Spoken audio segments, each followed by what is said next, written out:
Alexandre. Bonjour. J'aimerais d'abord comprendre une chose, vous êtes parrain. Oui. Et si vous me parliez un petit peu de votre parrainage. C'est drôle, j'ai la même question dans le coin de la tête. Pour moi, c'était tout naturel. D'abord,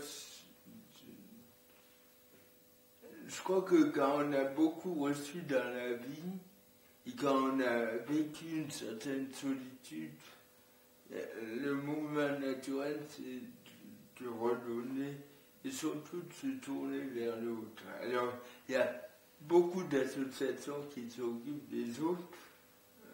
J'ai trouvé que le proche dans ma famille a souvent, dans ma famille c'est aussi le cas, je veux dire, a souvent tendance à être dans l'ombre.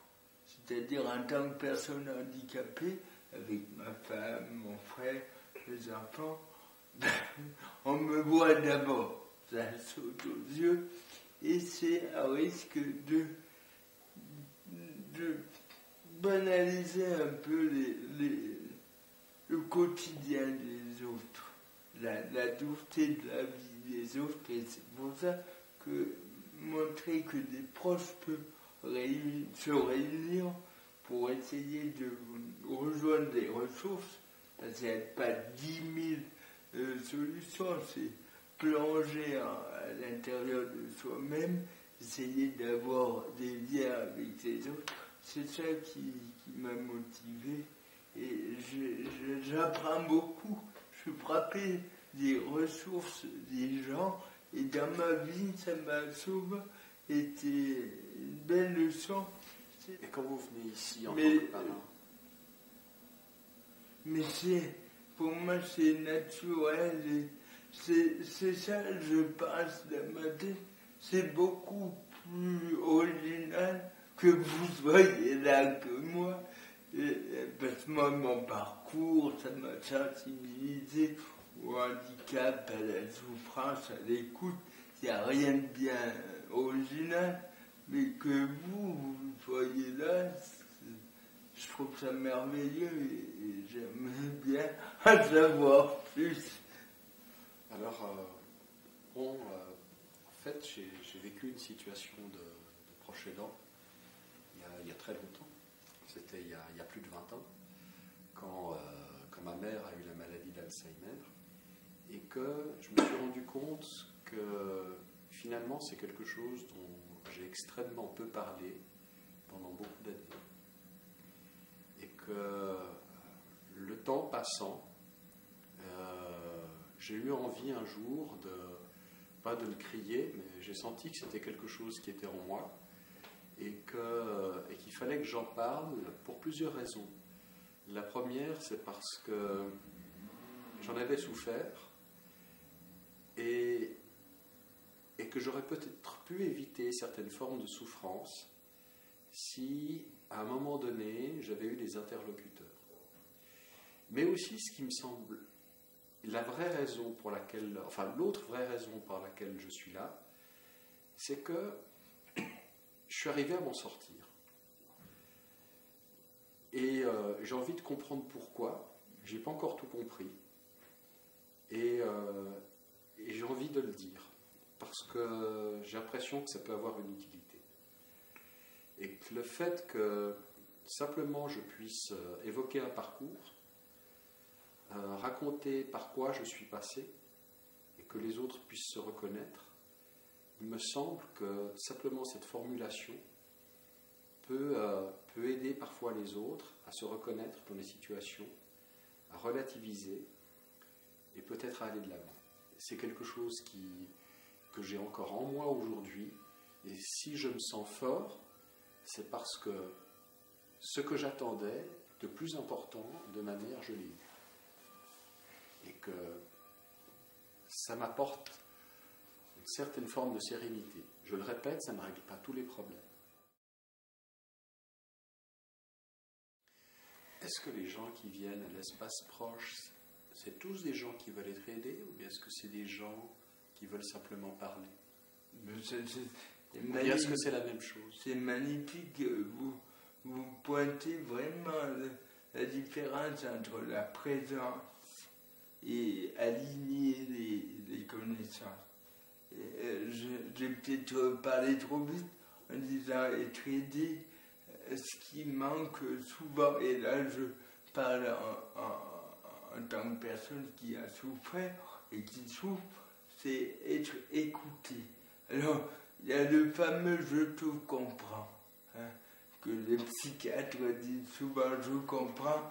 Alors, il y avait une fois, elle a dit ça dans une BD, il y avait quelqu'un qui se noyait là dans des sols mouvants, il en avait, et il disait « je me noie ».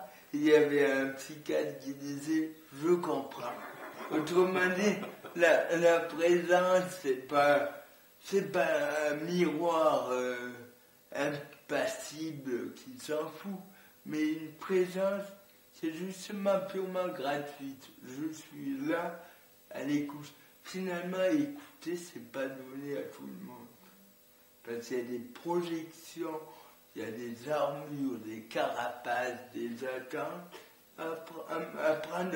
Moi, si je me suis taillé en Corée quelque temps, c'est pour apprendre l'écoute de l'intériorité, la non-projection sur le réel, et je me réjouis que l'espace proche offre ça, mais c'est ça la révolution, c'est se déconnecter pour rejoindre une forme de relation à l'autre qui est finalement naturelle. Mais une relation où on entre quelque part et il y a le non-jugement absolu. Moi, je crois, mon père spirituel, je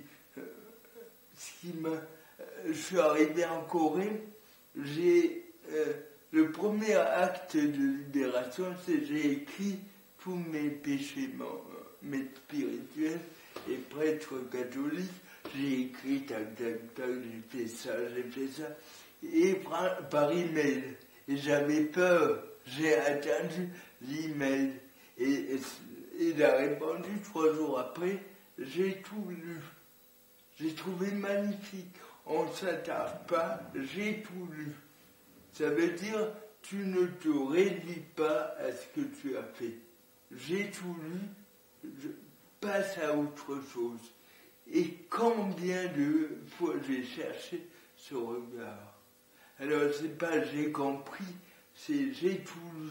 Je prends acte de tout ce que tu es, en pire comme en meilleur, et on avance dans le présent.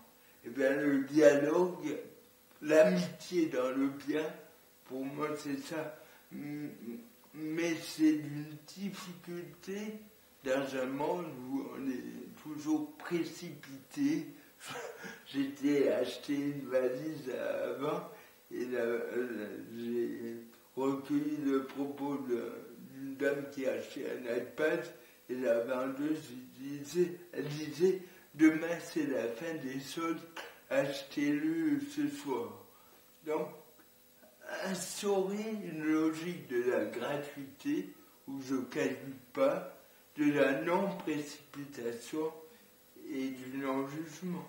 Mais c'est basique, c'est pas rajouter un truc, c'est enlever peut-être des conditionnements. C'est pas, moi en Corée, j'ai plus l'armée de médecins que j'avais à Lausanne. C'était pour moi déchirant de dire, je vais prendre l'avion, j'aurai pas de médecin, mais qu'est-ce que je vais faire? Et là, l'un des premiers jours que je suis arrivé, j'ai dit, eh ben, ta maladie, ton handicap, il n'y a personne sur Terre qui va le guérir. Eh bien, c'était une joie de réaliser ça. Parce que désormais, mon énergie, c'était concentrée sur ma famille, sur le bonheur des autres, et pas dans l'illusion de guérir de mes blessures, du handicap. C'était révélateur. Et ça, je pense, c'est grâce à l'autre. C'est ce qui me nourrit la relation à l'autre. Il y a des relations qui détruisent l'homme, et il y a d'autres qui le grandissent. Est-ce que c'est juste de dire que celui qui vient à l'espace proche ne vient pas pour être guéri, mais pour être écouté? Oui. La guérison, vous y croyez? Je sais pas, mais être écouté, c'est bien. Ça, pourquoi c'est si rare?